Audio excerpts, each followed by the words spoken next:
오늘 본문인 이사야서 6장은 이사야 선지자가 성전에서 하나님의 임재를 경험하고 하나님의 부르심에 응답하는 내용입니다. 오늘 보면 이사야서 6장 1절 상반절 말씀 우리 함께 봉독해 보겠습니다. 시작. 우시야 왕이 죽던 해에 내가 본즉 주께서 높이 들린 보좌에 앉으셨는데, 1절에서 우시야 왕이 죽던 해라는 말과 주께서 높이 들린 보좌에 앉으셨다라는 말이 극명한 대조를 이루고 있습니다. 이 극명한 대조가 주는 의미는 첫 번째로 인간의 왕은 죽더라도 하나님의 통치는 영원하시다라는 것입니다. 우시야 왕은 남유다 역사상 가장 부강한 시대를 이끌었던 왕이었습니다. 우시야는 15살의 어린 나이에 왕위에 올라서 무려 52년 동안 남유다를 다스렸습니다. 분열 왕국 시대의 왕들을 보면 대부분 통치가 오래가지 못했습니다. 시므리 7일, 살룸 1달, 여호야킨 3개월, 스가랴 6개월. 그런데 우시야는 무려 52년 동안 통치하면서 유다를 부강한 나라로 만들었습니다. 그런데 이렇게 유다의 번성을 이끌었던 우시야 왕도 죽고 말았다라는 것입니다. 오늘 본문 1절이 우리에게 무엇을 말해줍니까? 유다의 번성을 이끈 우시야 왕은 죽어서 보좌에서 내려왔지만 만왕의 왕이신 하나님은 보좌에 앉으셔서 통치하고 다스리고 계시다라는 것입니다. 즉 하나님의 통치만이 영원한 것임을 우리들에게 말씀하고 있습니다. 두 번째로는 하나님의 거룩을 무시했던 우시야 왕에 대한 심판을 보여줍니다.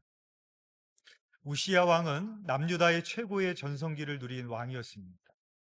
그래서 그의 마음이 교만해졌습니다. 교만해진 우시야 왕은 제사장 외에는 들어가지 못하는 성소에 들어가서 분향을 하려고 그랬습니다. 그리고 이것을 말리려는 제사장 아사랴의 손을 뿌리치면서까지 분향하려 하다가 이마에 나병이 발하게 되었고, 그때부터 그는 왕궁이 아닌 별궁으로 내려앉고 성전 출입을 제한당하였습니다.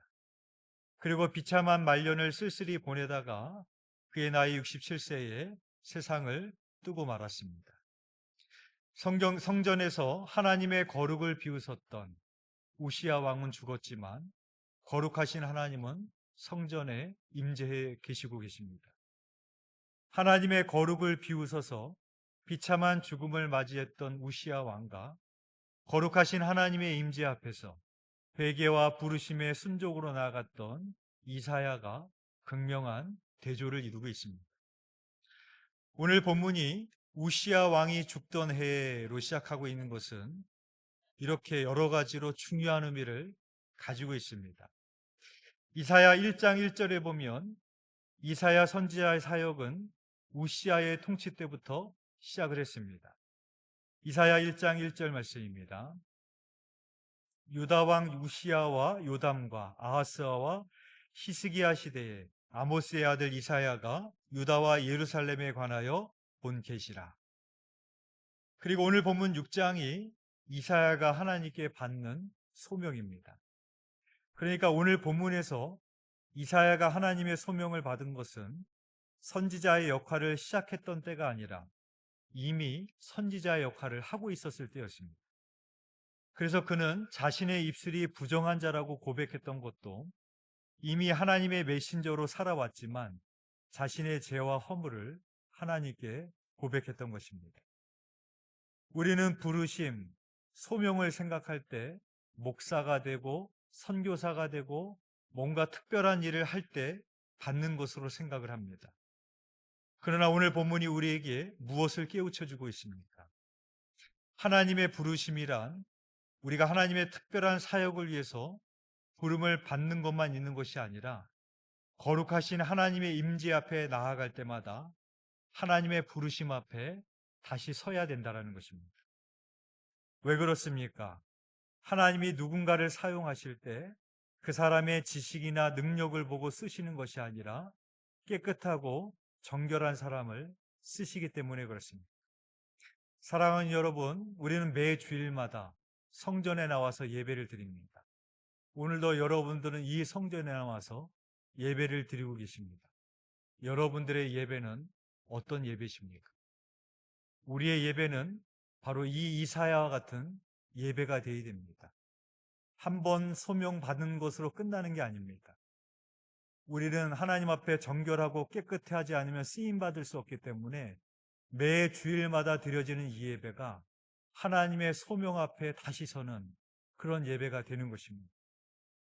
거룩하신 하나님의 부르심 앞에 나의 죄와 허물을 자백하고 나를 정결케 하신 은혜를 통해서 하나님께 쓰임 받으시는 저와 여러분이 되시기를 주님의 이름으로 축복합니다. 세 번째로 만왕의 왕이신 하나님만이 영원히 다스리고 통치하시는 분이라는 것입니다. 우시야 왕 때에 남유다 역사상 최고의 부강한 시대를 누렸습니다. 경제적으로 가장 풍요롭고 군사적으로 가장 강한 때였습니다.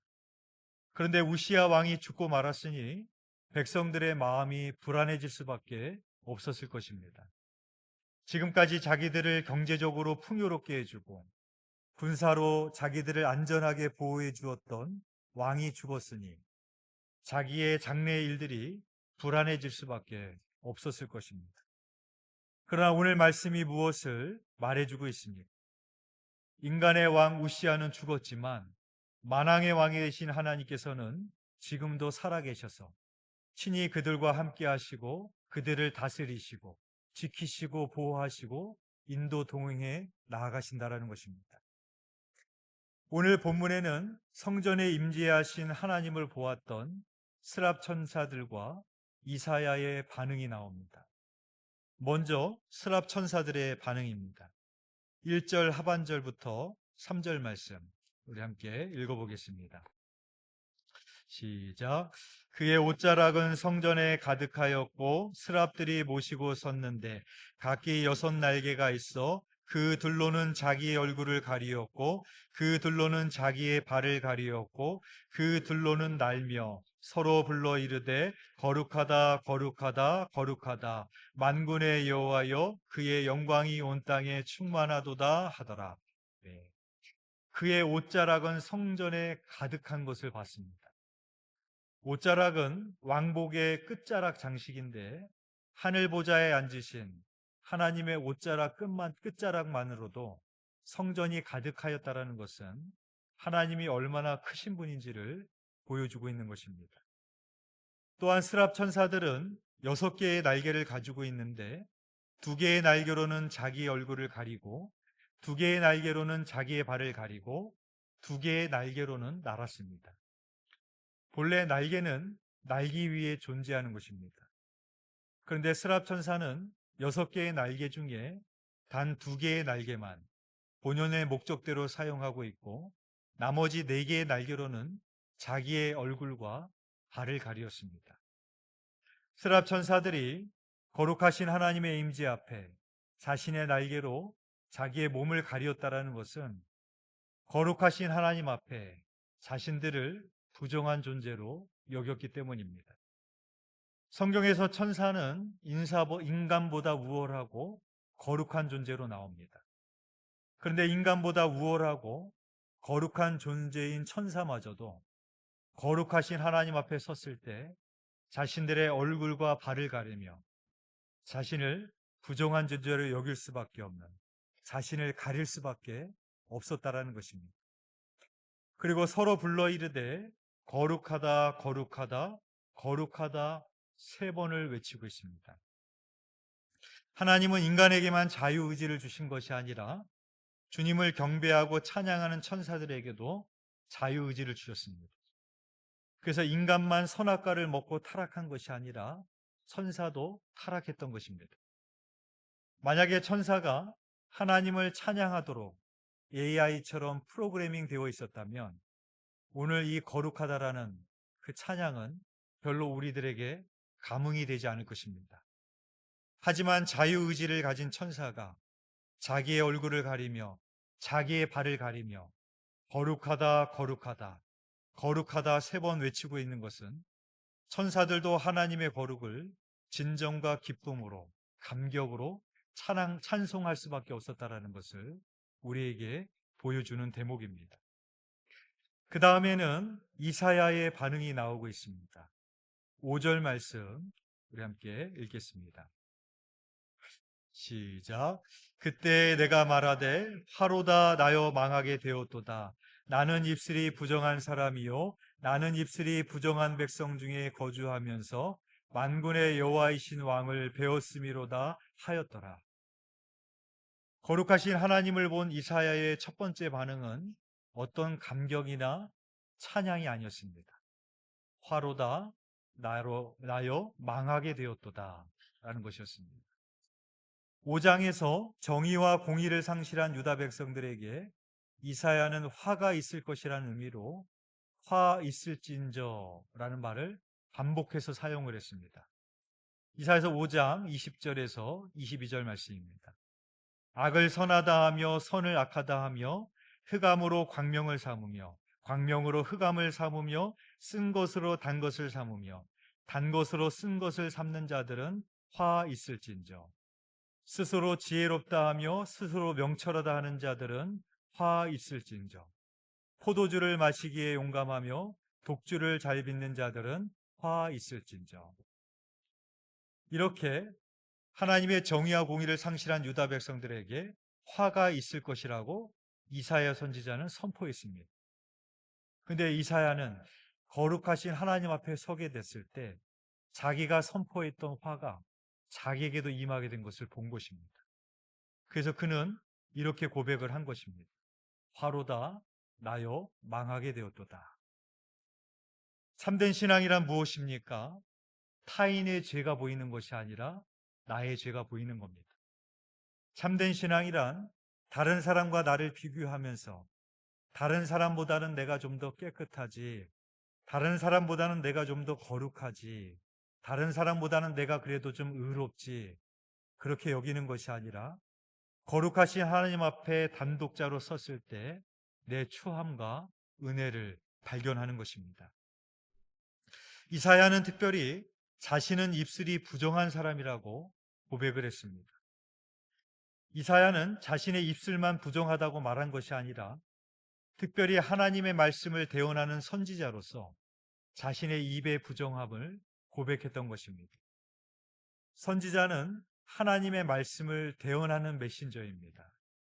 하나님의 메신저로서 가장 중요한 것은 입일 것입니다.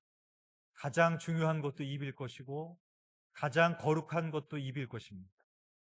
그런데 이사야는 자신에게 있어서 가장 자신 있는 부분, 가장 중요하다고 여기는 부분, 가장 쓰임받고 있다고 여기는 부분의 부정함을 하나님께 자백하며 회개했습니다.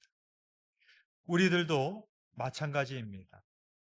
우리에게 있어서 가장 자신 있다고 여기는 부분, 가장 거룩하다고 생각하는 부분, 내가 쓰임받고 있다고 여기는 부분, 그 부분이 먼저 하나님 앞에서 정결해져야 됨을 이사야를 통해서 우리는 깨닫게 됩니다. 하나님께서는 자신의 죄를 자백하는 이사야의 선지자를 정결케 해주십니다. 6절에서 7절 말씀 함께 읽겠습니다. 시작. 그때 그 서랍 중에 하나가 부젓가락으로 제단에서 집은 바 핀 숯을 손에 가지고 내게로 날아와서 그것을 내 입술에 대며 이르되 보라 이것이 내 입에 닿았으니 내 악이 제하여졌고 내 죄가 사하여졌느니라 하더라. 스랍이라는 말 히브리어 사라프는 불타는 자, 타오르는 자라는 그런 뜻입니다. 즉 스랍 천사가 하는 일은 제단에서 핀 숯을 가져다가 인간의 죄와 교만을 태워 정화시키는 일을 합니다. 하나님의 불은 죄인들을 소멸시키는 심판의 불로 나타나기도 하지만 하나님의 거룩함에서 자신의 추악함을 고백하는 이들을 깨끗게 하시는 용서의 숯불이 되기도 하는 것입니다. 또한 이 숯은 제단에서 온 숯이었습니다. 제단은 누군가를 대신해서 희생 제물이 드려지는 곳입니다. 따라서 이것은 우리에게 예수님의 십자가를 떠올리게 합니다. 이사야가 정결케 되기까지 이사야가 스스로 무언가를 한 것은 아무것도 없습니다. 단지 그는 자신의 부정함을 고백했을 뿐입니다. 우리가 정결케 될 수 있는 것도 어떤 우리의 노력이나 선한 행실이 아니라 우리를 대신하여 희생제물이 되신 예수 그리스도의 십자가를 통해서 이루어질 수 있음을 보여주고 있습니다. 정결케 된 이사야에게 하나님의 음성이 들려옵니다. 8절 말씀 우리 함께 읽겠습니다. 시작. 내가 또 주의 목소리를 들으니 주께서 이르시되 내가 누구를 보내며 누가 우리를 위하여 갈꼬 하시니 그때 내가 이르되 내가 여기 있나이다 나를 보내소서 하였더니. 오늘 본문의 상황을 정리해 보면 이렇습니다. 하나님은 성전에서 이사야에게 자신을 먼저 보게 하셨고, 그 다음에는 그의 죄를 깨닫게 하셨고, 그 다음에는 그를 정결케 하셨고, 그리고 나서 이사야 선지자에게 소명이 임합니다. 이 순서는 이사야 선지자에게만 임하는 특별한 그런 순서가 아닙니다. 하나님의 거룩한 백성인 우리 모두에게도 임하게 되는 순서입니다. 우리가 하나님께 쓰임받을 수 있는 것은 내 지식이나 내 능력이 아니라 깨끗하고 정결한 자가 될 때 쓰임받을 수 있기 때문에 그렇습니다. 하나님의 부르심에 이사야의 응답은 즉각적이고 단순했습니다. 내가 여기 있나이다. 나를 보내소서. 아직 하나님께서 어디로 보내시겠다든지 무슨 일을 하시겠다든지 구체적인 말씀이 없으셨습니다. 조건도 없고 계획도 없고 사역의 내용도 없습니다. 그러나 이사야는 하나님의 부르심에 즉각적인 순종으로 응답을 했습니다. 그런데 놀랍게도 하나님이 이사야에게 맡기신 사명의 내용은 결코 희망차지가 않았습니다. 우리 9절 말씀 함께 읽어보겠습니다. 시작.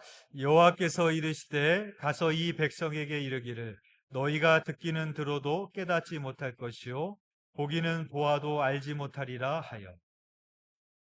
이사야 선지자가 선민들에게 하나님의 말씀을 전할 것인데 백성들은 들어도 깨닫지 못할 것이고 보아도 보지 못할 것이라는 것입니다.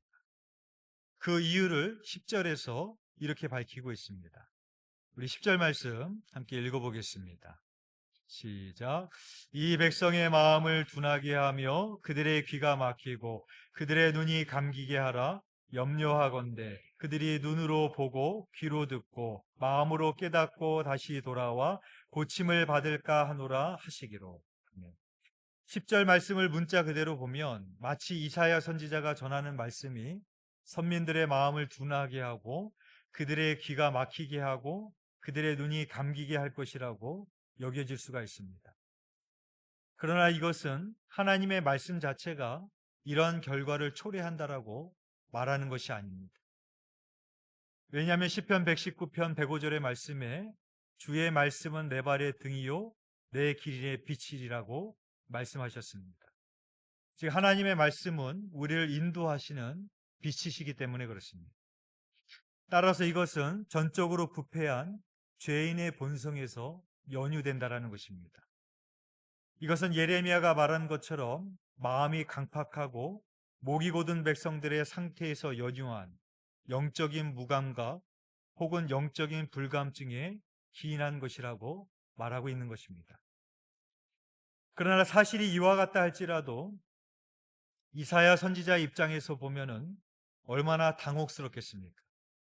오늘날로 말하자면 이제 목사 안수를 받고 부름받아 나서니 몸 어디든지 가오리다. 아골골짝 빈들에도 주만 따라 가오리다. 이름 없이 빛도 없이 주만 섬기리라고 고백을 했습니다. 이사야 선지자는 시골의 외딴 섬일지라도 다른 나라의 선교사라도 하나님이 가라 하신 곳에서 말씀을 전하겠다라고 응답했습니다. 그런데 하나님이 이렇게 말씀하신 겁니다. 네가 나의 말씀을 전해도 그들은 들어도 깨닫지 못할 것이고 보아도 알지 못할 것이다. 하나님이 이사야 선지자에게 완전히 찬물을 끼얹으시는 거 아닙니까? 주여 내가 여기 있나이다 나를 보내소서라고 할 정도의 믿음이라면 어디를 가서 무슨 말씀을 전하든지 사람들이 회개하고 돌아와야 되지 않겠습니까? 그래서 이사야 선지자는 하나님의 말씀에 다시 질문을 하지 않을 수가 없었습니다. 11절에서 12절 말씀 우리 함께 읽겠습니다. 시작. 내가 이르되 주여 어느 때까지니까 하였더니 주께서 대답하시되 성읍들은 황폐하여 주민이 없으며 가옥들에게는 사람이 없고 이 토지는 황폐하게 되며 여호와께서 사람들을 멀리 옮기셔서 이 땅 가운데 황폐한 곳이 많을 때까지니라. 아멘. 이사야는 하나님께 어느 때까지 이런 식으로 말씀을 전해야 됩니까? 물었는데 하나님의 응답은 더 놀라웠습니다. 하나님의 대답은 황폐라는 말이 3번이나 반복해서 나오고 있습니다. 즉 성읍들과 토지들과 사람들이 다 황폐해질 때까지라는 겁니다. 하나님께서 이렇게 말씀하신 이유는 2가지였습니다. 하나는 백성들의 완악함이 너무 깊어서 완전한 파멸을 목도하기 전까지는 돌아오지 아니할 것이라는 것입니다. 또 다른 하나는 백성들의 완악함에 대한 하나님의 심판이 참으로 엄위한 것이어서 그것이 온 나라가 황폐되고 백성들은 이방 민족의 포로로 잡혀가는 것이 실현되어질 것이라는 말씀이었습니다. 그러나 이사야의 입장에서 보면 이런 질문이 생기지 않겠습니까? 하나님, 그럴 거면 저는 왜 보내시는 겁니까? 하나님, 그럴 거면 저는 왜 말씀을 전해야 되는 겁니까? 전해도 듣지 않을 텐데, 어차피 이 나라는 망할 텐데 왜 저는 전해야 되는 겁니까? 이런 질문이 생기지 않겠습니까? 그때 하나님께서 충격으로 가득 찬 이사야 선지자에게 희미한 소망의 빛을 말씀해 주십니다. 우리 13절 말씀 함께 읽어보겠습니다. 시작. 그 중에 10분의 1이 아직 남아있을지라도 이것도 황폐하게 될 것이나 밤나무와 상수리 나무가 배임을 당하여도 그 구루터기는 남아있는 것 같이 거룩한 씨가 이 땅에 구루터기니라 하시더라. 네. 구루터기로 번역된 마체베트는 뿌리, 줄기, 기둥을 뜻하는 말로서 원초적인 생명력을 가지고 있는 부분을 말합니다.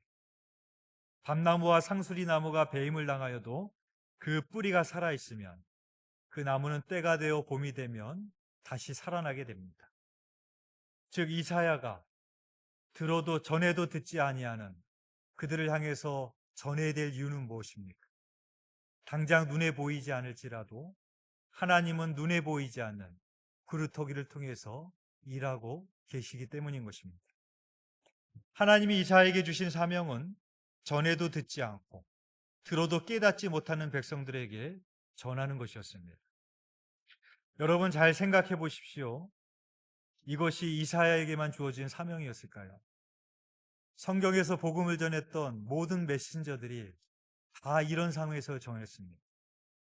예수님이 복음을 전할 때 사람들이 예수님의 복음을 귀 기울여 들었던 것이 아니라 어떻게 하면 예수님을 모함하여 죽일 수 있을까 골몰했습니다. 예수님의 제자들과 사도 바울도 복음을 전할 때 복음을 믿고 받아들인 사람들도 있었지만 대부분은 제자들과 바울을 돌로 치려 했고 죽이려고 했습니다. 초대교회 역사는 박해와 순교의 역사였습니다. 믿음을 지키기 위해 카타콤에 들어가고 원형 경기장에 사자의 밥이 되기도 했습니다. 그러면 오늘을 살아가는 우리들의 현실은 어떻습니까? 우리들도 마찬가지입니다. 매주 토요일마다 노방전도를 하고 있지만 해보신 분은 알겠지만 노방전도를 해도 지나가는 사람이 쳐다보지도 않습니다. 콧방귀도 끼지 않습니다. 예수님의 우리의 말에 귀를 기울여 듣지 않는 정도가 아니라 듣지 않으려는 정도가 아니라 교회를 비판하는 사람들이 훨씬 더 많습니다. 그럼에도 불구하고 우리가 복음을 전해야 되는 이유는 무엇이겠습니까? 성경에 나오는 모든 하나님의 사람들은 자신의 죄를 정결케 하신 은혜를 경험하고 나서 복음을 위하여 자신을 온전히 드렸기 때문입니다. 듣지 않을지라도 깨닫지 못할지라도 그 그루터기와 같은 소망을 보고 하나님께 말씀을 전하는 사명 가운데 나아갔던 것입니다. 어떤 교회에서 터키로 성지순례를 갔습니다. 처음에는 들뜬 마음으로 출발을 했지만 점점 성도들의 불평, 불만이 입에서 터져 나왔습니다. 터키라는 곳이 땅덩어리가 크기 때문에 차로 이동해야 되는 시간이 많습니다. 그래서 아침 일찍 새벽같이 일어나야 되고 하루에 차를 타고 이동해야 되는 시간이 굉장히 많습니다. 그러니까 힘드니까 불평과 불만들이 나오기 시작을 한 겁니다. 그때 목사님이 성도들에게 이렇게 말을 했답니다. 여러분, 많이 힘드시죠? 그런데 사도 바울을 한번 생각해 보세요. 그래도 우리는 차를 타고 다니면서 편하게 다니지. 에어컨 바람 씌우고 편하게 다니고 우리는 복음을 전하는 것도 아니고 여행을 다니지만 사도 바울은 이 거리를 걸어 다니면서 복음을 전했습니다.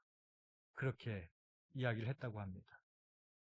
사랑하는 교회 여러분, 하나님은 당장의 성공이 아니라 남겨질 그루터기를 통해서 일하시는 분입니다. 우리의 신앙에도 우리의 헌신에도 즉각적인 열매가 보이지 않을 때도 있습니다. 그러나 하나님은 지금 당장 눈에 보이지 않는 그루터기를 통해서 다음 세대를 세우시고 다음 시대를 준비하고 계십니다. 오늘 이사야가 걸어간 그 길을 우리가 함께 걸어가기를 소망합니다. 당장 그 결과가 내 눈앞에 보이지 않을지라도 주여 내가 여기 있나이다. 나를 보내소서. 하나님께 응답하시는 저와 여러분이 되시기를 주님의 이름으로 축원드립니다. 기도드리겠습니다. 사랑과 은혜가 풍성하신 하나님 아버지, 오늘 우리가 하나님의 거룩한 성전 앞에 나와 예배합니다. 우리가 하나님의 거룩한 성전 앞에 나와 예배할 때마다 우리의 예배가 어떠했는지 돌아봅니다. 참으로 우리가 하나님의 거룩한 성전에 나와 예배하는 이 시간이 우리가 다시 한번 하나님의 소명 앞으로 나아가는 시간임을 우리가 깨닫기를 원합니다. 오늘도 우리의 더럽고 추악한 죄를 주님 앞에 자백합니다. 주님의 보혈로 우리를 정결케 하여 주시고 깨끗게 하여 주셔서 우리가 하나님 앞에 쓰임받는 주의 일꾼이 되게 하여 주시옵소서. 비록 열매가 없는 것 같지라도 내 눈에 보이지 않는 것 같을지라도 그루터기와 같은 소망을 통하여서 우리에게 일하고 계시는 그 하나님을 바라보며 그 하나님의 부르심 가운데로 응답하는 저희들이 될 수 있도록 함께하여 주시옵소서. 감사를 드리오며 예수 그리스도의 이름으로 기도드렸사옵나이다. 아멘.